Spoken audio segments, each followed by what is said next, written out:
Umphakathi waseMadonela bulokhu ubhekene nengwadla yokuwela imfula enobungozi eminyakeni edlule. Izikole nemitholampilo kungaphesheya komfula kwaMhlaba yalingana. Ingane beyiwela umfula uhlanjana zithwele incwadi nemfaniswano yesikole.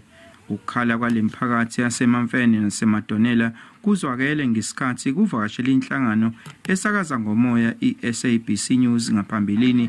Uhulumeni inhlangano ezimele zaseyibakhele ibhuloho lika 10 million amarandi. Ngoba nakuqasa sisimaswela la sikhumwe noma kubanda sithi masiqeda ukwela bese size esikoleni kodwa manje asalokhu swela sikhumula phansi. Sekweleka kalula ngoba sisakhumula sesiyawela nje sesihamba phezulu sekulula.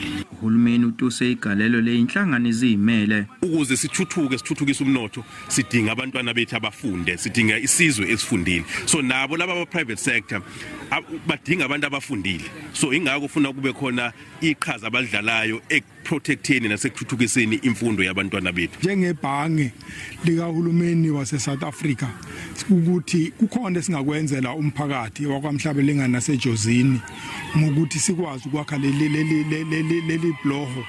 Namhlanje sase sithi ke ake sikhulume noza kwethu ngathi asengithintana ke neMotsepe Foundation ukubuza ukuthi bangabe bangakwazi ukulekelela. Isifundazwe sinezikole ezibalelwe ku150 lapho ingane kumele iqale iwele imfula ukuze zicoshe ithuba lemfundo.